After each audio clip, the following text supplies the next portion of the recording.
l'architecte des temps et de l'espace, le maître de l'histoire et le conservateur de toutes choses tant visibles qu'invisibles, Yahushua Hamashi. L'information la plus crédible, c'est dans Paul Malebo Magazine. Paul Malebo Magazine fait un zoom sur les sénateurs Sangouma Moussai, l'homme aux actions concrètes. On y trouve aussi l'édito de Patrice Bohoto, flashback d'un homme d'exception sur l'année 2022. Paul Malebo Magazine, c'est aussi ces visages bien connus du Grand Équateur. Ils sont incontournables en 2023. Poignée de main riche en signification entre Félix Tshisekedi et Sangouma Moussai, la rencontre du sénateur avec des parlementaires belges, c'est dans Paul Malebo Magazine. Paul Malebo Magazine fait la découverte de la cité intelligente des Maluku. Une cité avec des maisons intelligentes solaires à vendre de 45 000 $ à 85 000 $ avec possibilité de payer à crédit pendant 3 à 5 ans à travers les banques locales. Connaître la cité intelligente avec des villas de 100 mètres carrés pour des parcelles de 15 sur 16 et des villas de 150 mètres carrés pour des parcelles de 20 sur 20, c'est dans Paul Malebo Magazine. Paul Malebo Magazine, c'est aussi la mobilisation congolaise contre la guerre de l'Est. Comprendre comment Samalou Kondé a doté un budget d'1 milliard de $ à l'armée, c'est dans Paul Malebo Magazine. Paul Malebo Magazine, c'est l'info dans l'impartialité. Merci pour notre rendez-vous à chaque vendredi à 21h. Le lot, bongo, vendredi le 20 octobre, jour J, moins 29, pour être campagne électorale et bande. Merci Nebino Baïbanso. Vous allez dans Liboso et Tandeke pour nous Rolanda Biso pour être Topé Sabino Basango Pe Bolanda ba analyse il y a des Biso Bazali na plateau Mokolo Moalelo ezali bongo de Biso Rombo Lumba pe na prophète Emmanuel. Merci. On a toqué dans le Kopesa Basango na Baïbanso Bazali na 145 territoires. Pe na bandeko babiso bazali bongo na 26 provinces mingi penza kuna na ngambo ya Grand Équateur et période toza na 5 provinces démembrées to pesi bino bambote ebele pa bate province Équateur les provinces ya bato ya solo pe bato mayele ba diriger Mboko pendant 32 ans. Merci na maréchal Mobutu Sese Seko. Donc na ngambo kuna bandeko na biso balandaka biso na YouTube mingi penza na BP télévision to pesi bino bambote ebele kasi totanga mwa moke to pesi bongo mbote na Trésor Mwabi kuna na France to pesi mbote na Yannick Mukadi Chouza kuna na Londres to pesi mbote na Maître Bang mwana ngiri ngoto na ngende yaza bongo na mboka France. Topesi mbote na ZK kuna na commune ya Ngiri ZK na Kwaya Movenda za bongo pharmacie monene ezali wana ZK ezali bongo mwana ya LK loka ya mwana ntoka kasi na Ngiri bandeko na biso ya Debu Ngiri bambote bele pe wana na Debu Ngiri uto 4h du matin ya lelo vendredi babungisi bongo Papa Martin Bombozo ye azongisi molimo pa yankolo nzambe pe nzoto na ye bakutiki yango na morgue liwe tika Debu Ngiri te. Merci. Père, tu bon séjour na mama Dodo Mujinga. Ya otibongo na mboka Canada. Aibongo kupe mama moke. Awana ngomba Kinshasa. Merci. Kuna ngambo mosusu. nangamo ya Ngalema bana lukunga topesi bino bambote kasi topesi bongo bon anniversaire na mwana Josué Lumba Ekuka ye afetaki bongo 18 ans na ye laki bongo mokolo mwa le 18 laki bongo mercredi le 18 octobre ya kokisaki bongo mibu zomi na mwambe akomi adulte. Voilà, merci. Akovote mbalo. Très bien. Je suis. Voter nani, voter nga. Angaza funa. Merci. Allez. Yamboto banda émission oya poko na lo pesa bino basango boye ba ete tobungisi na Congo démocratique, tobungisi moto monene, député honoraire, ya yebani mingi na kombo ya Mwana Ntseni. Mwana Ntseni, papa Mwana Ntseni, ye atikaki biso. Aza moto boyebaki mingi na lingomba o babengi, hein? Babi ya nini? Le prophète Emmanuel. Bundu dia Congo. Bundu dia Congo. Bundu dia Mayala. Et comment ki Bundu dia Mayala? Oui. Bundu dia Congo, Bundu dia Mayala, nous sommes là papa Mwana Ntseni. Un penseur, moto na mayele. Ah, ne Congo. Mais ba condoléances na ba ne Congo, nous sommes pas ba bungisi moto na mayele. Mais wana de Korombo. Moi, le ba mokepa na Mwana Ntseni. Bon, dans le que c'est toute la communauté congolaise en général et la communauté bantou qui a perdu un grand nom parce que Tata wana bitumba bundaki yaki bitumba moko yakola qui s'appelle peuple bantou que pona ye peuple bantou naza peuple élu les vrais juifs c'est le peuple bantou. Il a mené ce combat malheureusement comme de tout le temps azaki complètement incompris.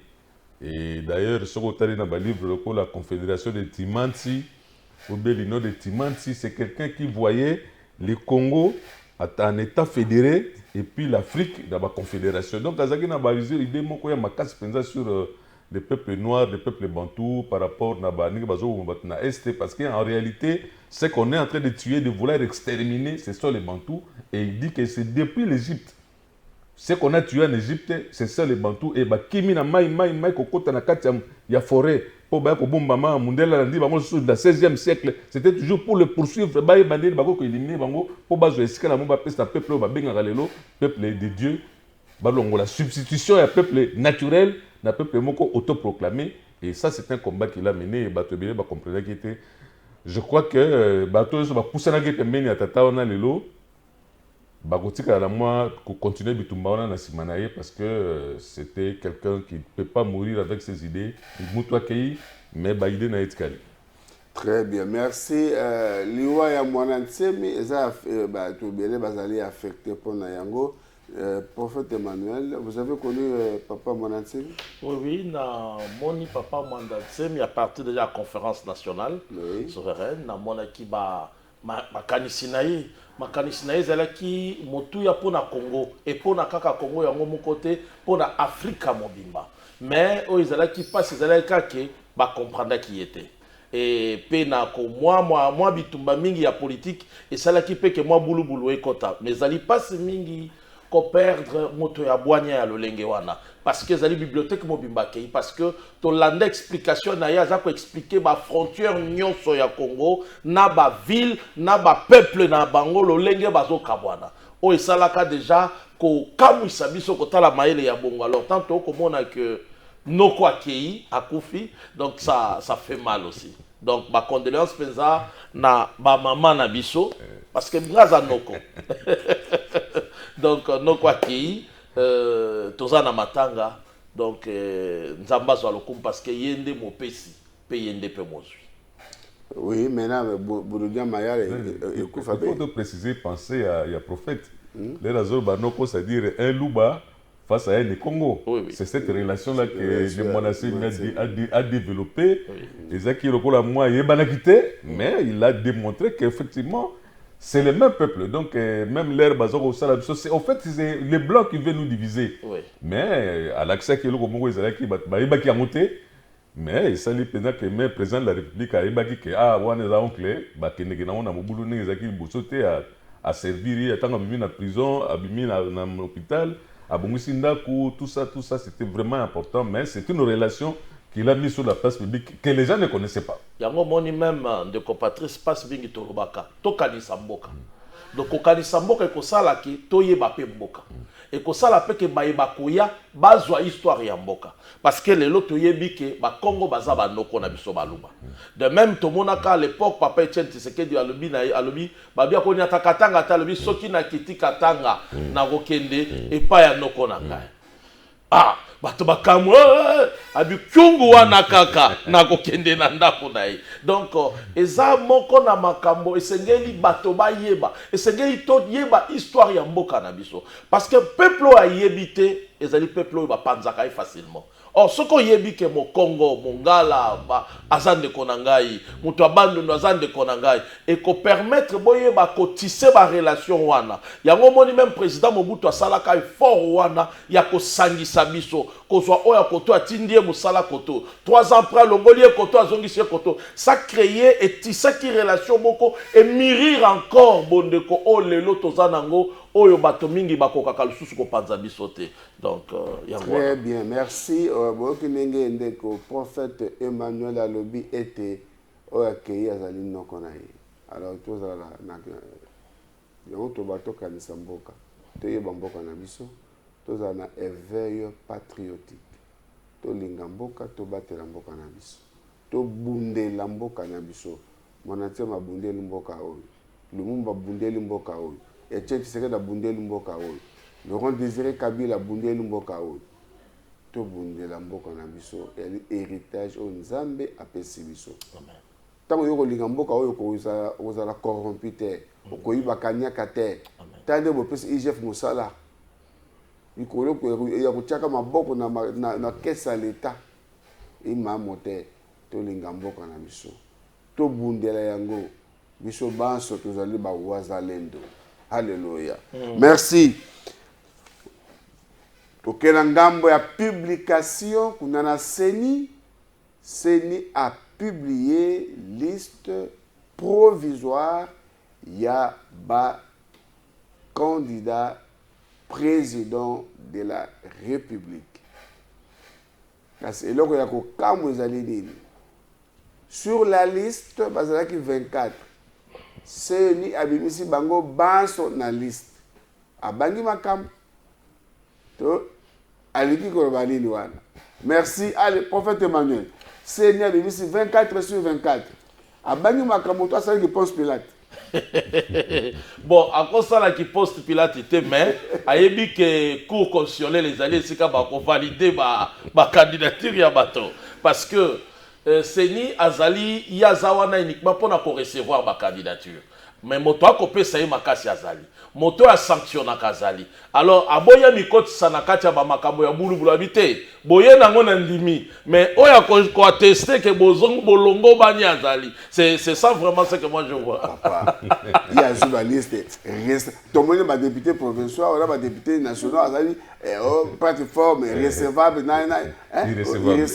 Il y a quel wana te, il y a quel mamoka dimbango banso. Est-ce que bango banso babalongo bani? Oyebi pas ces na mboka na biso yango tolobaka même que la politique de notre pays prend le pays en otage.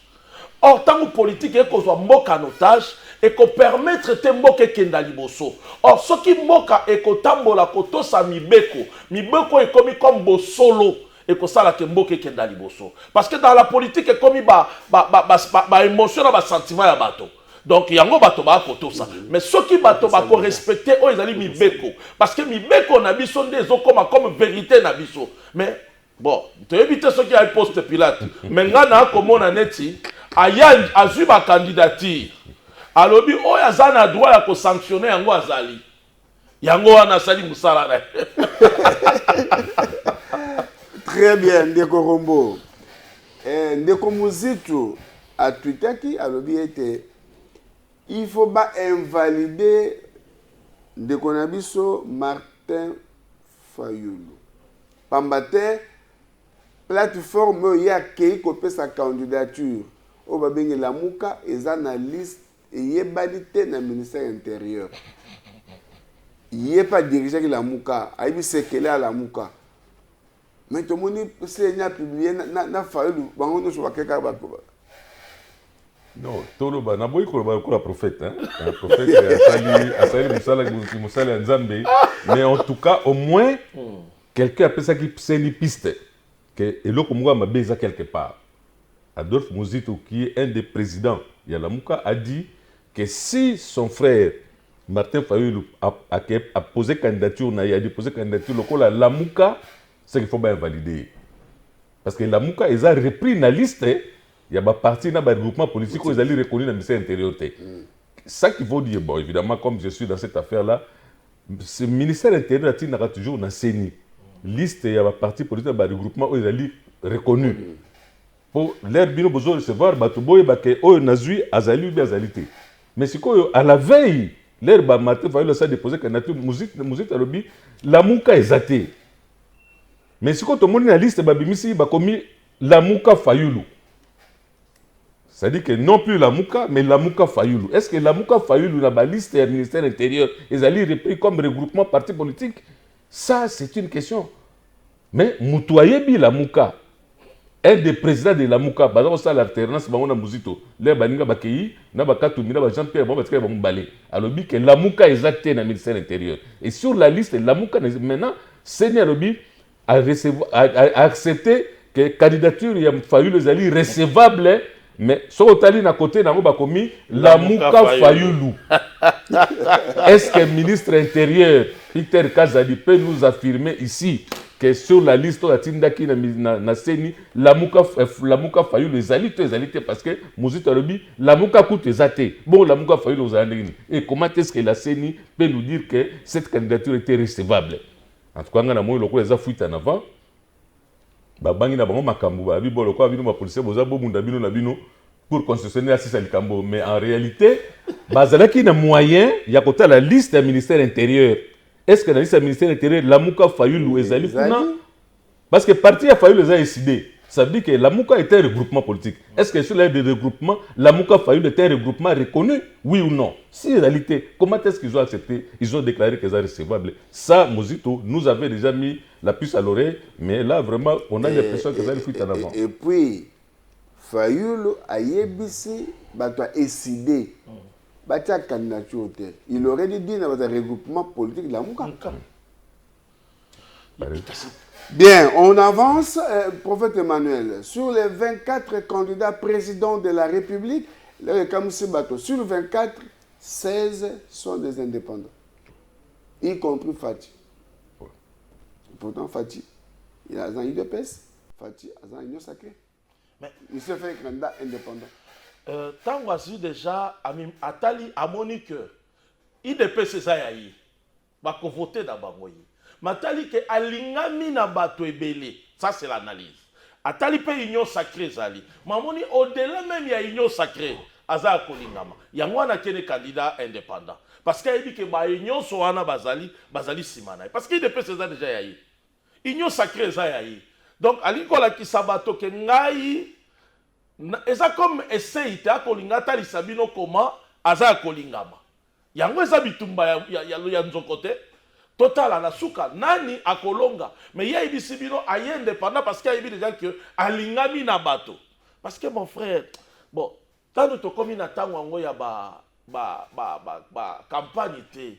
Mais ce qu'on s'allie analyse, on comprend que le lenga qui c'est le lenga pe malam. Le lenga malam parce que a comme on a déjà que na kati na ba population congolaise nyonso balingi pe bandimi. Yango etindi akenda bongo. Balingi pe bandimi. Bandimi. Très bien. Ndeko Rombo. Balingi pe bandimi. Alors UDPS Soki Fati Aleki en 2023 le 20, le UDPS ne peut pas réclamer que poste bango va jouer ça bango. Non, ça bango té. Ce que je veux ajouter dans ce que le prophète Alobi, c'est que en réalité, il y a des proches collaborateurs du chef de l'État qui ne sont pas dans l'union sacrée. Moi, autant mais en tout cas, on a dit proches collaborateurs. Il y a président de la République. Basant le regroupement politique, nous avons l'union sacrée. Ça suppose que pour tout ce monde-là, à se reconnaître comme candidat, il fallait être indépendant. Pour ça, l'union sacrée, c'est comme si on a rejeté. Bon. Mais de manière consciente, ses proches collaborateurs du chef de l'État a décidé de créer un regroupement politique qui n'est pas membre de l'Union sacrée. On ne l'a jamais vu dans une réunion de l'Union sacrée, mais c'est un grand collaborateur.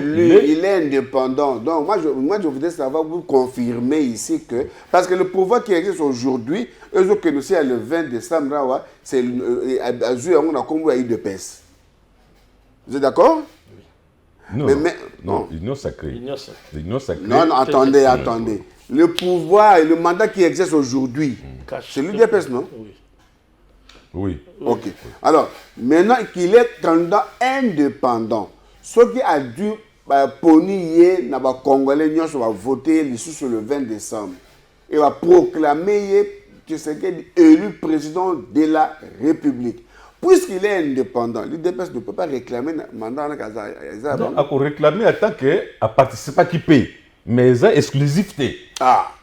C'est exclusivité parce que l'UDPS, d'abord, sur le UDPS, c'est-à-dire l'UDPS, il a une normalité. Parce que l'UDPS n'existe pas. Il existe l'UDPS qui basa l'UDPS, tu sais qu'il y a l'UDPS. Donc, en général, tu as l'UDPS.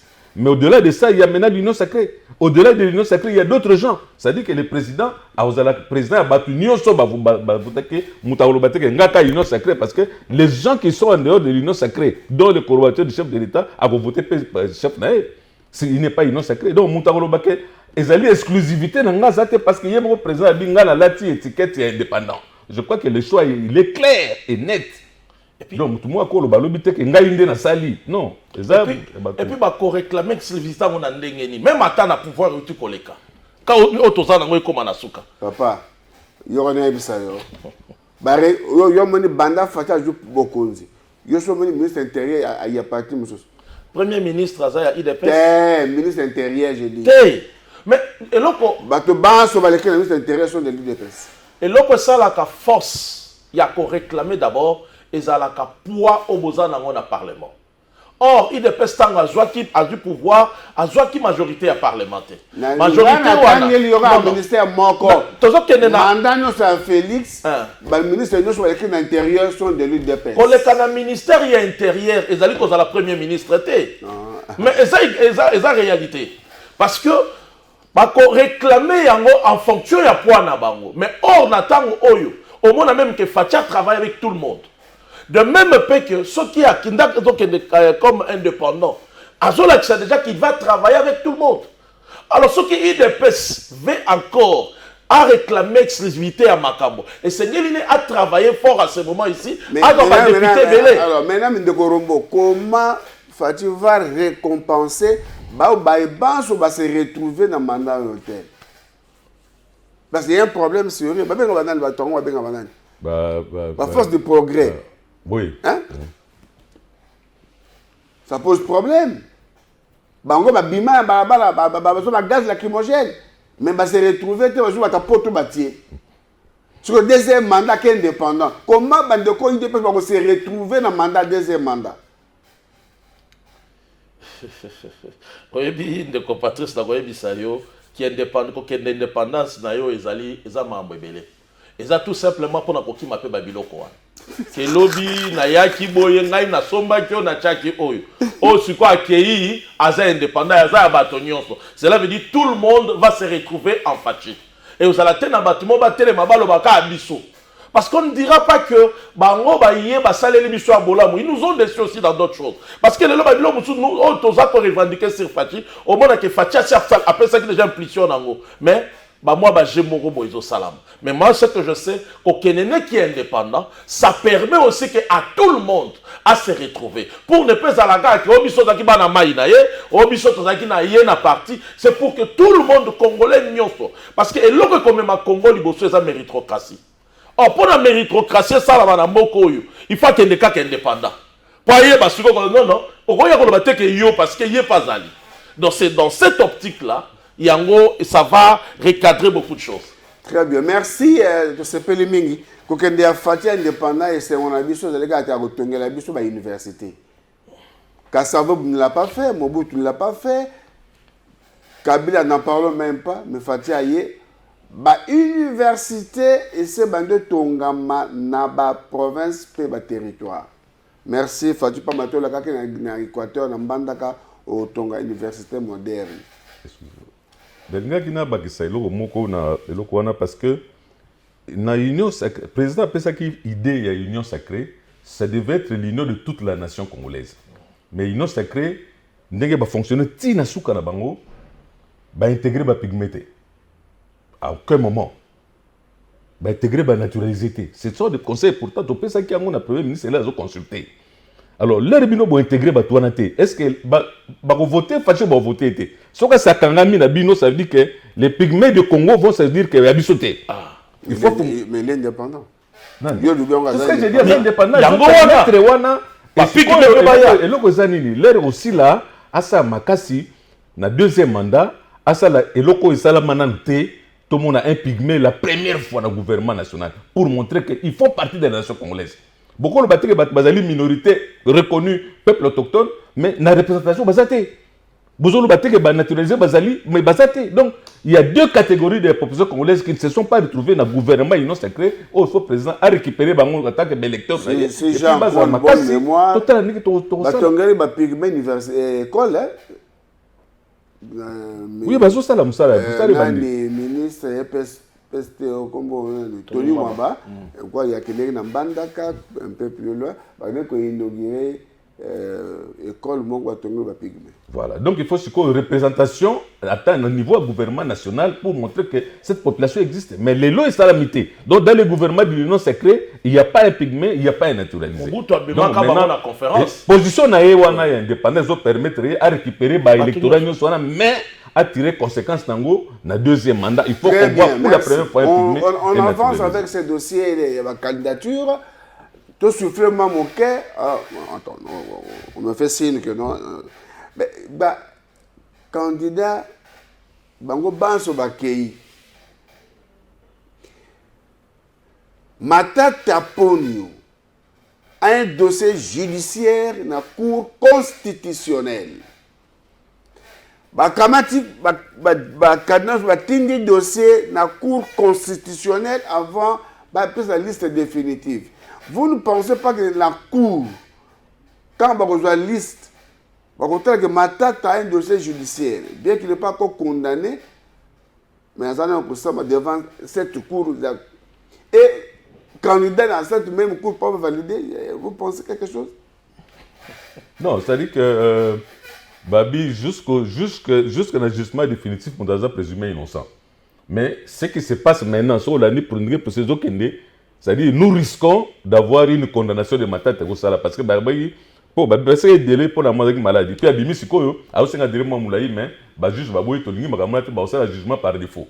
Donc il sera condamné par défaut et donc il obtient une candidature na difficulté parce que vous l'a condamné avant que l'élection banda. Donc c'est ça le problème. Donc vous pensez qu'il fallait ressemble? Il fallait ressemble. Pour Asengaki, ce qui deux deux semaines, les Razaki sur place. Mais il en a profité pendant 2 semaines pour Bimasiko Namboka. Alors puisque on a Namboka, faut pas que ça se moule Kouraboy. Na FSA il a passé 2 semaines, il fallait y a le coup là il était on reçoit le jugement par défaut. Donc il y aura un jugement qui sera rendu qui va sûrement le condamner et ça va mettre en difficulté sa candidature. Et si condamné par défaut, donc on doit l'éliminer dans la liste. Ah ça nécessairement. Nécessairement. Na moment azana nous présumer. Oui. Ce qui a yé asisi bakamona na mboka. Ah wana azana problème té. Mais ceux qui va condamner par défaut. Si les candidatures na ekeimaï. Parce que comment toko comme ma moto na bokonzi ya mboka tango azali na ba antécédent na justice. Tant que justice a ceux qui justice a condamné. Donc c'est que ekozala ekosimbate.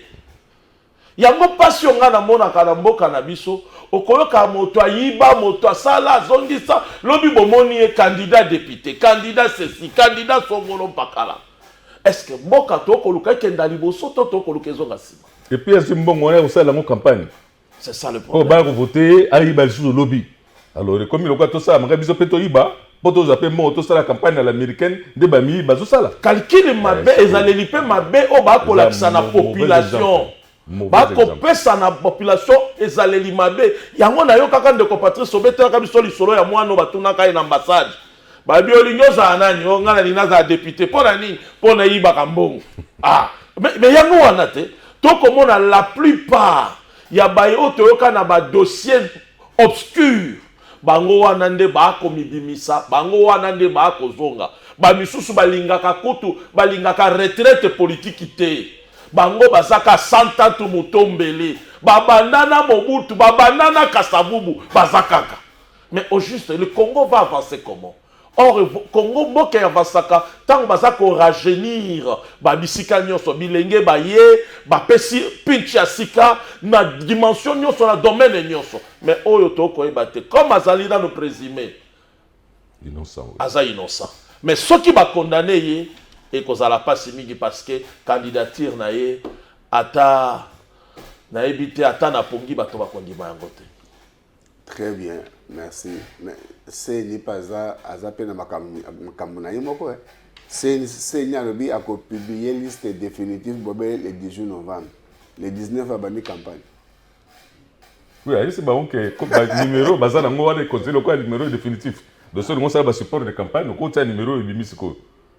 Bon, ce qui sali que balongoli na katikati uzali mais voilà apesi na communiquer sali wana lobi na suka lobi numéro boza nango wana ezalo quoi considéré quoi numéro définitif.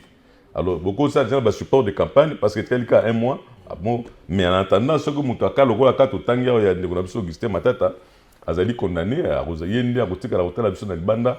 Mais comment constitutionnel na statuer si ba candidat il y a des recours d'ailleurs. Mais ça c'est parce que ba bimisi au stade hôtel mais Franklin Chamala le secrétaire général de leadership azali akobunda bitumba na biso kuna na lukunga ninga za candidat banaka mais président na ende tozala moi keba lem so za na course té. Très bien. Merci. Ba réflexion pena boyebe bozali na yango merci mkamamboka wana tokei tomoni mikolo oyo bandeko na biso ya SADC bazali awa na ngomba Kinshasa baza kokutana na bato dolenge na dolenge pona kotala makotali processus électoral et wana bakutana ki na chaque candidat moto na ngonga na ye bayambaki bango moko wana Raxis kumbi biso na hôtel Rotana totala ndenge nini bayambaki pe Jean-Claude Bayende eta Feliko na bato ya SADC.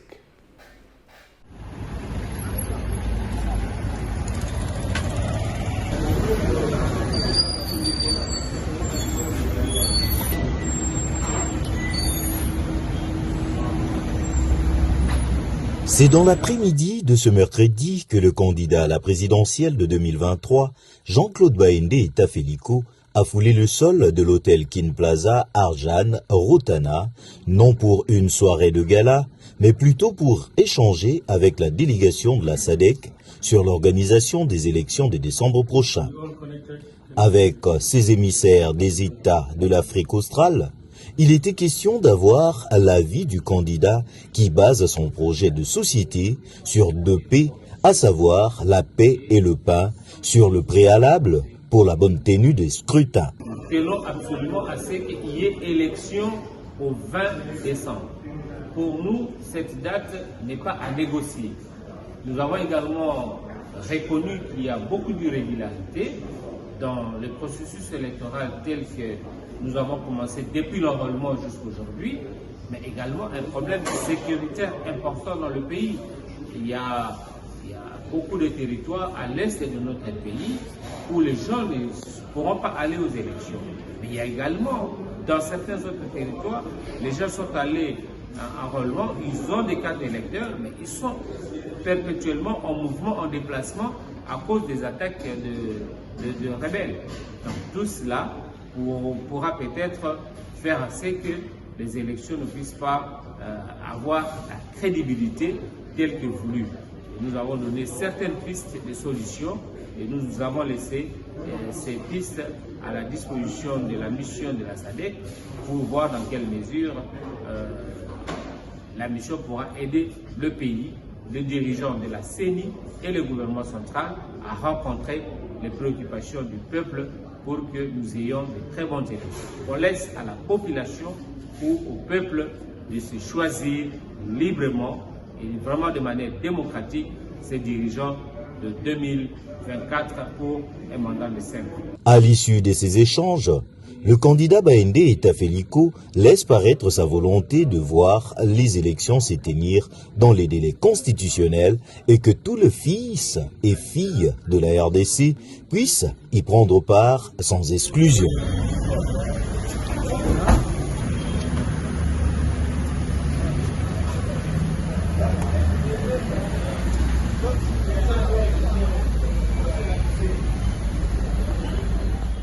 Merci Raxis.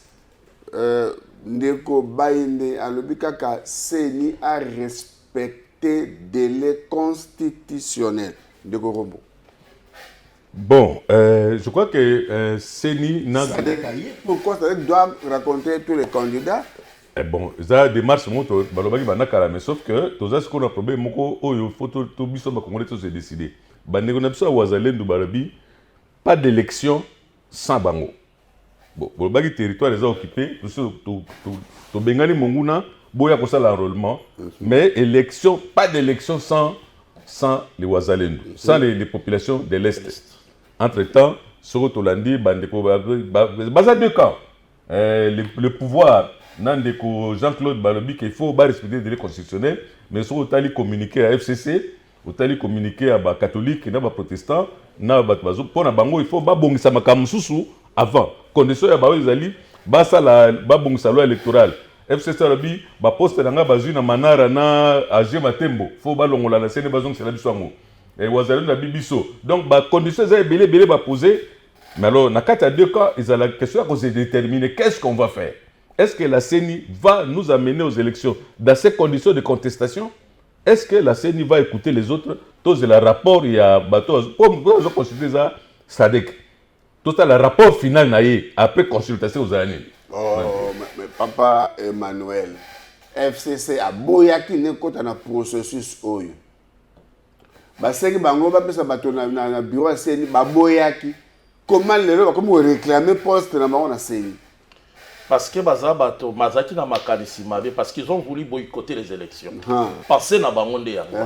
Ngai na komona ba pensée wana nyosote. Moi je peux adhérer na pensée à ba wazalendo parce que ezali bilenge ba congolais ba telemi ba boyi mbutu to salité oyo Kagame azako sala na mboka na biso. Et puis balobi to ndimi ba élection mais biso pe bato ya est to sala na kati. Là au moins je peux adhérer parce que là ça eza likanismo ko noble.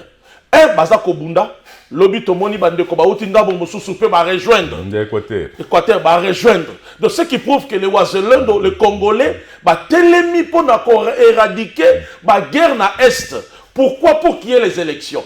Pour que Congolais nyonso a participé à pona mokonzi ya mboka na ye. Na lolenge wana pe na kotala oyo bisakoli na nzambe lobaki.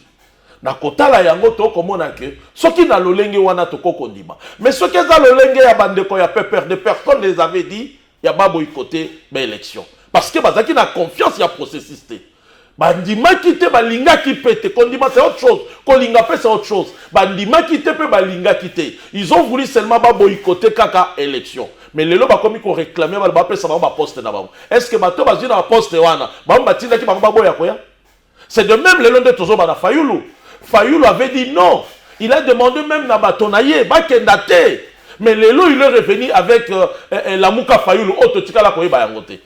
Donc, ce sont des gens, ma politique, il y a un moment où ma politique, il y a ma politique, ma politique,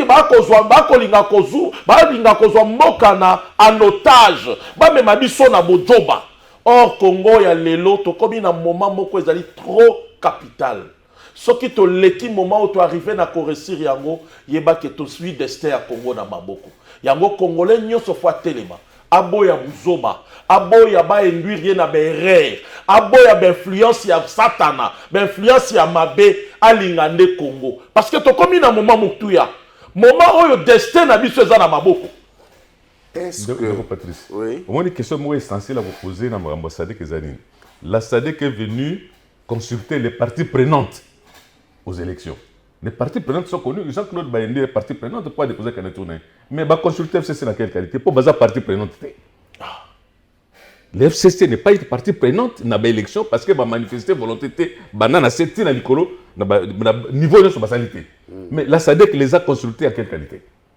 Parce que la commission, c'est une commission électorale, la SADC, qui est venue consulter les parties prenantes pour savoir si les choses vont se passer dans les bonnes conditions. Mais l'FCC n'est pas partie prenante aux élections. La SADC a consulté l'FCC à quelle qualité? C'est une question essentielle. Est-ce que c'est une démarche politique ou bien des démarches électorales pure et simple? Tout comprendre. Sinon, on ne comprendrait pas comment on peut consulter. Vous adhérez aussi à l'idée du prophète Emmanuel qui va tenir compte de la revendication de Wazalé. Nécessairement, ce sont des Congolais qui se sont sacrifiés, qui sont morts. Mboka za biso mutalabinga papa loko binga na ola pona sala bo asali makasi na à l'action qui n'a pas pacifié mboka bon siko vraiment le temps matériel il y a quoi enrôler bango nyos. Ah oui parce que ce que vous sortez sali bon tête pour décourager ba initiative wana. Je préfère que tu renforcer l'unité nationale que tu bebisa mutu asali musala na ye to ba parce que non en tout cas moi je pense qu'il faut une oreille attentive na revendication qui est juste largement justifiée d'ailleurs. Largement justifié. Même s'il faut reporter les élections, on peut le faire pour intégrer les Ouazalais. Oui, pour l'unité nationale. Oui. Et c'est le Kamotouya. Oui. Mokonzambo Kaloba qui a pour na Congo, encore comme même na sacrifice suprême. Pour na Congo. Et bon pour la unité à Congo. Alors, c'est faut pas intégrer Bango et que les élections n'aient pas le 30. Alors, Félix ne sera plus président parce qu'il mandé signe. Non, le président. Il y a des principes de précédence. Il reste président jusqu'à l'installation de notre président. Principe de précédence, c'est Ali. Les Rwandais, c'est quoi? Non, jurisprudence, c'est Ali. Jurisprudence, c'est Ali. De 2016 à 2018. Joseph Kabila était président de la République. Il était président, mais il a composé avec l'opposition. Ah, mais il est président. Il est président. C'est pas seulement jurisprudence, c'est Ali. Le président, c'est Ali. Merci. Télévision Pézali Tango. Ah, Karasiko aussi. Bien, un petit mot. Bien sûr, 2 minutes. Hein. Un petit mot sur la SNEL. SNEL, tu as un sur terre. SNEL, la commission qui marie de nous et tu as contraint. Bobel est à minuit, 5 heures courir. Le Kambango ni ne ko le kanaki sasa. Ndeko Patrice Makamba SNEL na ebité. Kaka ndongo lobi soki mari de nuit to femme de nuit na ebité. Ayaka na minuit après 30 minutes accueilli. Ba misusu kutu ba mona kayete. 2 semaines. Et puis ce qui étonne, les lois ba komi ko brandir ko la comment nous prenons le courant dans ba pays frontalier. Or bango bazalaki na SNEL mobimba na maboko na bango. Pourquoi pas envisager qu'il lobby? Et ce qui est il y a un ça qui est de Patrice. Naza kolobelo koyo ba Congolais to banza malamu. Congo ezamboka motu ya mboka otoni na kita. Ba ebele bazanzinga zinga na biso ba kolinga bolamu ya Congo te parce que baza ko profiter na désordre ya Congo.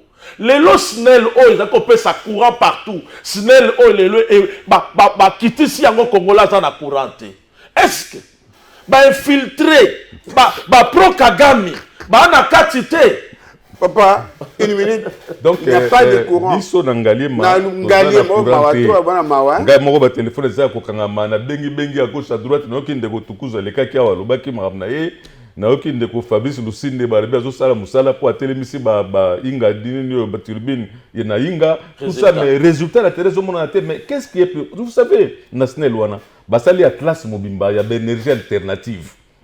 Comment ils peuvent utiliser aussi l'éolienne, comment ils peuvent utiliser le solaire. Atlas Mobimba, c'est un grand livre où on a dit na Kinshasa beaucoup ça la possibilité ce sont déjà de la SNEL, des cadres qui connaissent cet atlas-là. Pourquoi ils ne mettent pas ça en application? Parce que on a Kinshasa soleil ezali, na plateau de Bateke, moi ezali. Panneau pour récupérer. Pourquoi on n'utilise pas le solaire? Pourquoi l'Atlas qu'ils ont eux-mêmes édicté national, en application? Pourquoi si Lucinde et Tukuzu peuvent nous répondre à cette question? Parce que la pénurie elle est là, sinon on va faire la marche à bouger. Abongisi tribune résultat na Mozani. Merci Bandekoya SNEL Bobongisa. Sinon ils se battent sur la barabara na babouji pour repasser sur le tilique. Totoni pe na SNEL. Projet Pépure M6 avec BAD d'un montant de 13 millions de dollars et Komiwapi. Avec ces projets, il fallait électrifier 8 commune na ville de Kinshasa. Et comme wapi projet oyo. Merci to suite wana na mutuna wana Yasnel tokutani lobby samedi na 11h30 pour la rediffusion pe wana soki Yesu Mase azongite tokutani lundi pour la thématique mususu. Merci. L'architecte des temps et de l'espace, le maître de l'histoire et le conservateur de toutes choses, tant visibles qu'invisibles, Yahushua Hamashiach.